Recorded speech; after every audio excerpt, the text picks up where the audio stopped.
Hello everyone, আশা করি অনেক ভালো আছেন।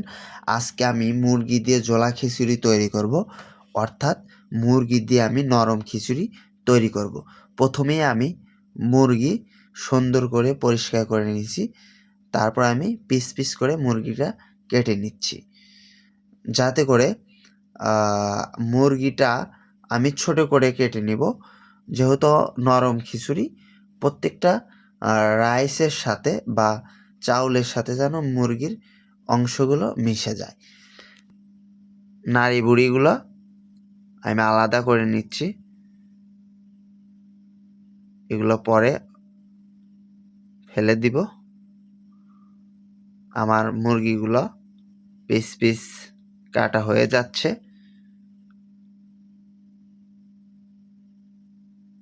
অবশ্যই ভালোভাবে পরিষ্কার করতে হবে মুরগিটা। ভিডিওটি বড় হবে তাই আমি স্কিপ করে নিচ্ছি, আপনারা মুরগিটা ভালোভাবে পরিষ্কার করে নেবেন। এখন আমি গরম পাতিলে 1 লিটার তেল দিয়ে দিচ্ছি, কারণ আমার 3 কেজি রাইস আর 4 কেজি মুরগি, কমপক্ষে 1 লিটার তেল দিতে হবে। আমি সরিষার তেল দিচ্ছি, স্বাদ মতো লবণ দিতে হবে।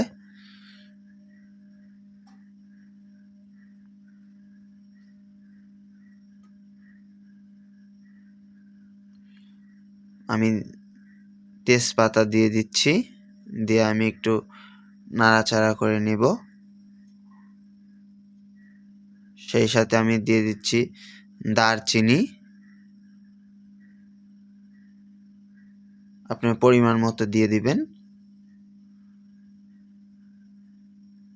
আমি দিয়ে দিচ্ছি এলাচ, 10 থেকে 15টি এলাচ দিয়ে দিচ্ছি। পাশেই আমি মুগের ডাউল ভেজে রেখে দিচ্ছি,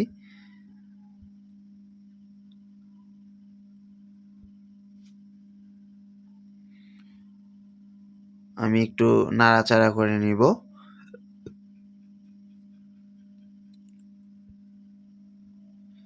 দিয়ে দিচ্ছি পেঁয়াজ বাটা,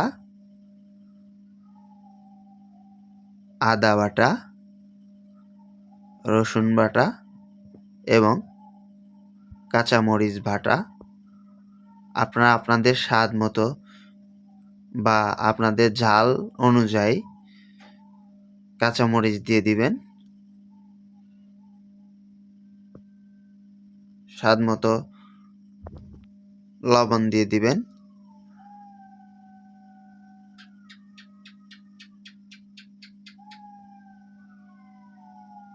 সুন্দরভাবে নেড়ে চেড়ে দিতে হবে, যাতে করে প্রত্যেকটা মশলা ভালোভাবে মিক্সড হয়। ভালোভাবে নাড়তে হবে যেন পাতিলে না ধরে। এখন আমি শুকনা মরিচের গুঁড়া দিয়ে দিচ্ছি,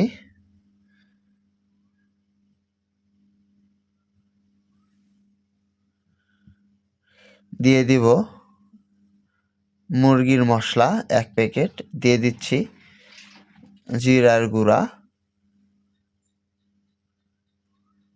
ভালোভাবে নাড়াচাড়া করে নিতে হবে, যাতে করে মশলাগুলো পাতিলে ধরে না যায়। মশলাগুলো মিক্সড করাই কঠিন কাজ, খুবই ভালোভাবে মেশাতে হবে। দেখেন আমার মশলা থেকে তেলটা ছেড়ে দিছে। ভালোভাবে যখন তেলটা ছেড়ে দিবে তখন মাংসগুলো দিয়ে দিতে হবে। ভিডিওটি স্কিপ হয়ে গেছে, মাংস দিয়ে দিছি। দেখেন মাংসগুলো খুব সুন্দরভাবে মশলার সাথে মিশে গেছে।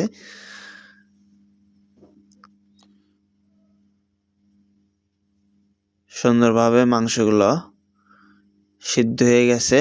ভিডিওটি স্কিপ করে ফেলেছি, আমি ডাউল দিয়ে দিয়েছি।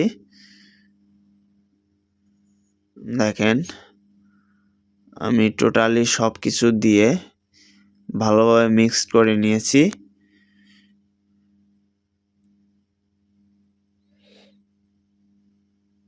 এখন আমি ভালোভাবে নেড়ে দিয়ে দিব, নাড়াচাড়া করে নিব।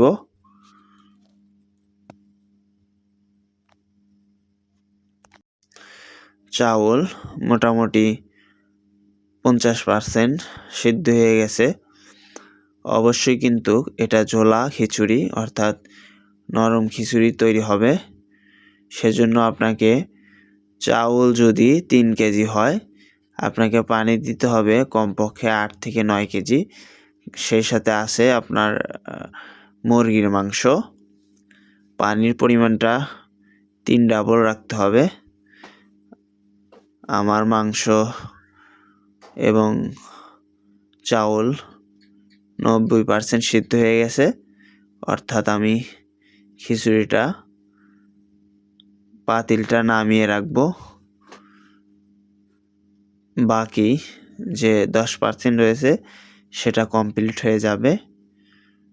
আমার খিচুড়ি সম্পূর্ণ হয়ে গেছে। দেখেন কত সুন্দর হয়েছে খিচুড়িটা, খুব সুন্দর হয়েছে এবং ঘেরানটাও সুন্দর হয়েছে। খেতে মজা লাগবে ইনশাল্লাহ। আপনারা এভাবে খিচুড়ি তৈরি করতে পারবেন। দেখতেই পারতেছেন খিচুড়ি, নরম খিচুড়ি।